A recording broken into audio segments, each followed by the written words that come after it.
Every prison cell has echoes, every police report a missing line, every victim a voice that refuses to be forgotten. These are not just tales of crime and punishment, they are fragments of lives, choices, and the secrets that society tried to bury. Subscribe now and join us as we reopen the files, retrace the evidence, and uncover the stories they never wanted you to hear.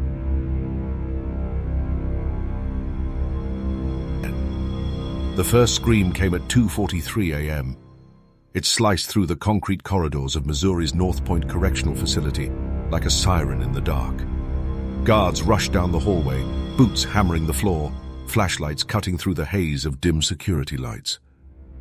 The sound came from cell 13, solitary confinement. Inside was Michael Whitfield, inmate number 41209, 60 years old, tattooed arms, lean build, and eyes that looked like they'd seen every corner of hell. When the door finally swung open, Whitfield wasn't moving. He sat perfectly still on the cold floor, his back to the wall, his hands bleeding. On the wall behind him, written in red, were 3 words: "They never sleep." For weeks, guards had whispered about him. The man who'd been locked away for decades, yet never broke. No fights, no drugs, no complaints. But lately, something had shifted. The cameras caught him talking to the empty air, pacing for hours, then sitting motionless for entire nights. At first, they thought he was going crazy, just another mind snapping under the pressure of isolation. But then came the letters. One by one, they started appearing. Folded papers slid under cell doors in solitary. Cryptic lines, always signed the same way: M.W. The noise comes from the walls. The light isn't from the bulb. If I vanish, they took me through the vent. The inmates who received them swore they didn't know how he got them out. Solitary meant no contact, no mail, no communication. Yet the notes spread like wildfire, behind the walls. Officer Daniel Reese had been working at North Point for 11 years. He knew the place was brutal, windowless, damp, full of ghosts of the men it broke. But he'd never seen anything like Whitfield. "Guy's been in that box longer than most guards have been alive," he said in an interview later. "He shouldn't be this lucid." Reese pulled footage from the corridor cameras. Every night around 3 a.m., Whitfield stood in the corner of his cell, facing the wall, whispering something no one could make out. The sound, when enhanced, wasn't words. It was a pattern, like Morse code. The warden dismissed it as delusion. "Solitary does that," he said. "Men see things, hear things, start believing the concrete's talking back." But Reese couldn't let it go. He checked maintenance logs for cell 13. Something didn't add up. The last record of inspection was from 1998, the same year Whitfield was sent there. The crime that buried him. Back in the 90s, Whitfield had been a name all over the Missouri papers. Convicted of murdering a small-town sheriff during a botched robbery, he claimed he was innocent until the day he was locked up. The evidence was thin: a bloody knife, a confession written after 36 hours of interrogation, and a witness who later recanted. But no one cared. The sheriff was loved. Whitfield was an ex-con with a violent past. The system needed a scapegoat. He was sentenced to life without parole and sent to the Northeast Correctional Center, but after a series of fights and one alleged assault on a guard, he was thrown into solitary for safety. That was 1999. He'd been there ever since. The man who vanished. By the 3rd week, the letters stopped. The inmates said they hadn't seen or heard Whitfield in days. Guards checked the logs. Cell 13 was occupied. Cameras showed him sleeping, eating, pacing. But the more Reese looked at the feed, the more wrong it felt. Every clip looked the same. Same pattern of movement, same duration. Almost like the footage was looping. Reese tried checking the live feed. The monitor glitched. Static. Then, for a single frat, something flashed. Whitfield standing in the corner, staring directly into the camera. Not just at it, through it. The next morning when Reese came to work, cell 13 was empty. No sign of struggle, no body. Just one message scratched into the paint behind the steel toilet. I found the quiet. The warden ordered an internal probe. They sealed off the solitary wing, brought in technicians to inspect the vents and flooring. Nothing. The cell had no hidden exits, no loose panels, no tunnel. Whitfield had disappeared inside a concrete box. Then came the second twist. When they checked his inmate file, it was gone. Every record, every log entry, erased from the system. Even his mugshot was missing. Officially, North Point listed him as transferred. But to where, no one could say. 3 months later, a new inmate arrived. Samuel Dean, convicted of arson and attempted murder. They put him in cell 13. On his first night, Dean started banging on the door, screaming to be moved. When guards asked why, he said someone was whispering his name through the walls. They checked. The next cell was empty. Dean refused food, wouldn't sleep, wouldn't talk. On day 5, he used a metal fragment from his meal tray to carve into his arm. The words were crude, bloody, and chilling. He never left. Reese couldn't take it anymore. He snuck into the cell during the night shift, flashlight in hand. The air inside was heavy, cold, the kind that clings to your lungs.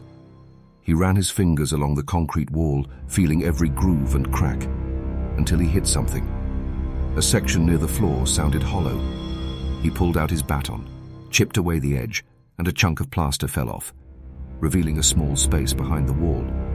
Inside, he found a bundle wrapped in old newspaper.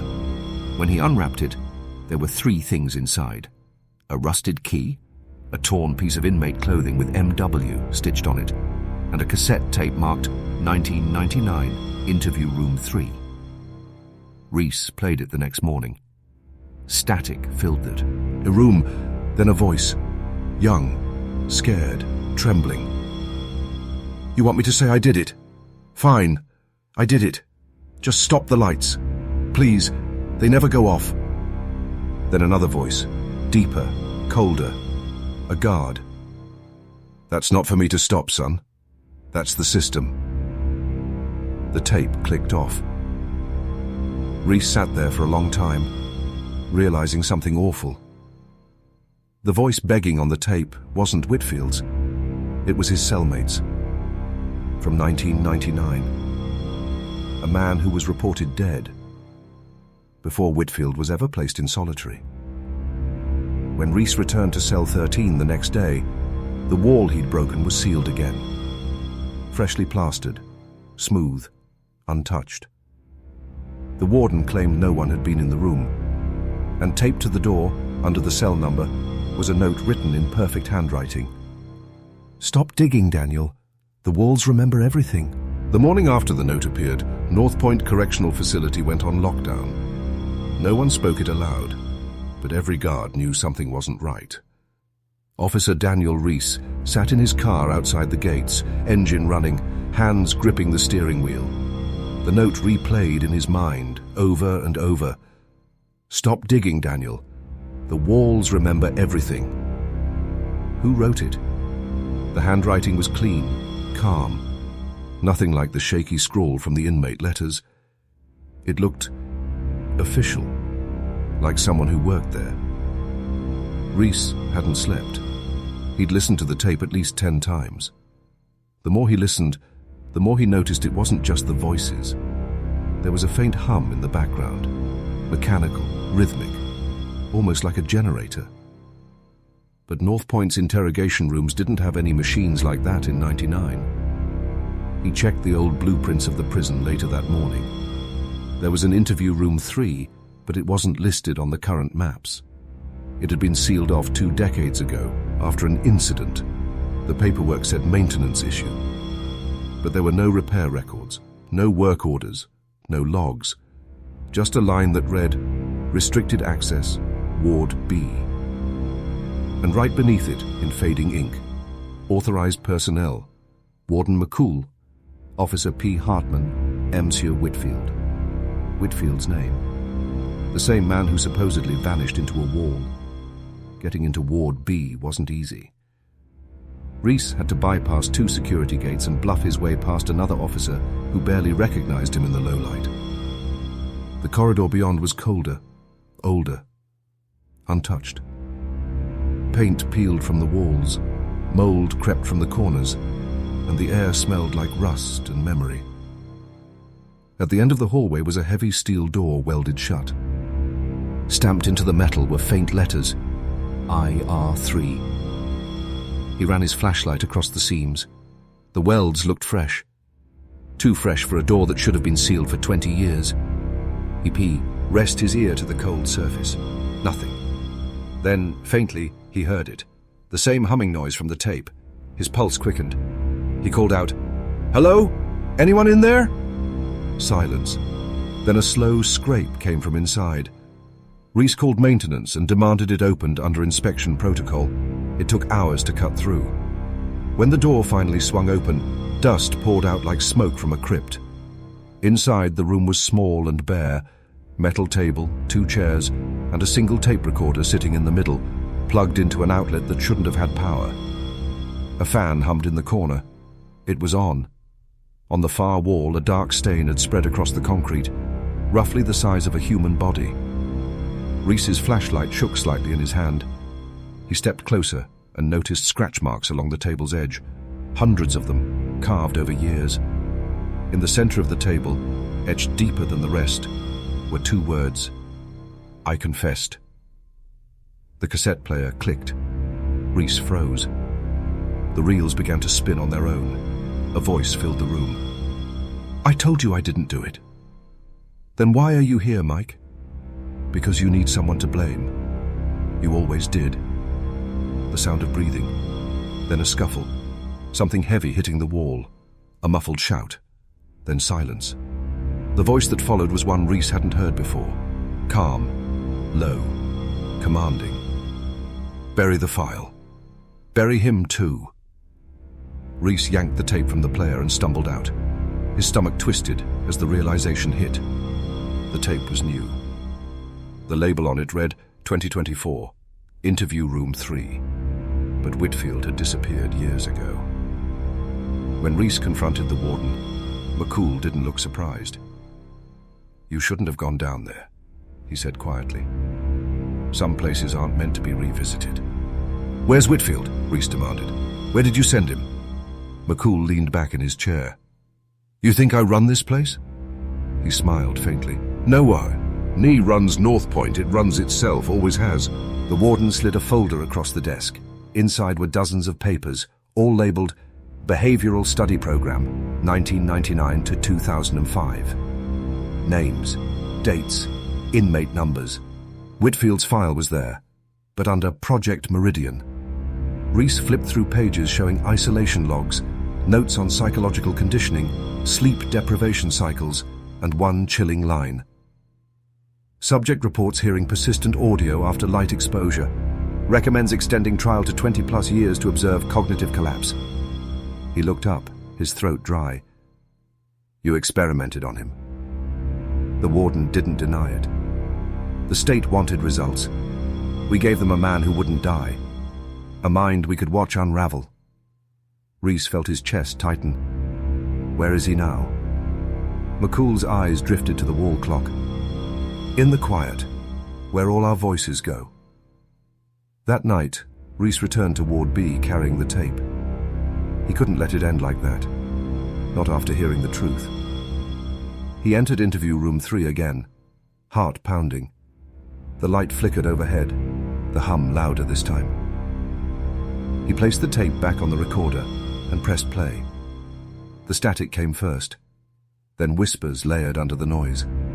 Dozens of voices overlapping, repeating one phrase. "I found the quiet. I found the quiet. I found the quiet." He backed toward the door, panic rising. The room felt alive, the air vibrating with unseen energy. The hum deepened, turning into a low, constant tone. He dropped the flashlight. For a second he saw it. A shadow on the wall, the outline of a man with his head slightly tilted, arms at his sides. Then it stepped closer. Reese bolted out, slamming the door behind him. His hands shook as he locked it, breathing hard. The hallway light flickered, and for a brief instant, the security camera above the door blinked red. Recording. 2 days later, another officer found Reese's desk empty. His locker, too. Only his ID badge remained. And the cassette labeled Interview Room 3, Final. When played, there were 10 seconds of silence. Then Reese's voice whispered, "He's still in there. He never left. None of them did." Then static. The tape stopped. A new guard was assigned to solitary duty that same week. His name was Officer D. Peterson. On his first night, the warden told him to check on cell 13. Just routine. Peterson nodded and walked down the corridor. The air felt colder near the end. He opened the viewing slot on the door and froze. Inside, sitting on the floor, was a man in a blue jumpsuit, head bowed, whispering something under his breath. When Peterson called out, the man slowly looked up. Pale skin, hollow eyes, and a faint smile. The name stitched on the jumpsuit read, Reese. The official record states that Officer Daniel Reese was transferred to another facility in 2024 due to psychological fatigue. The warden retired shortly after.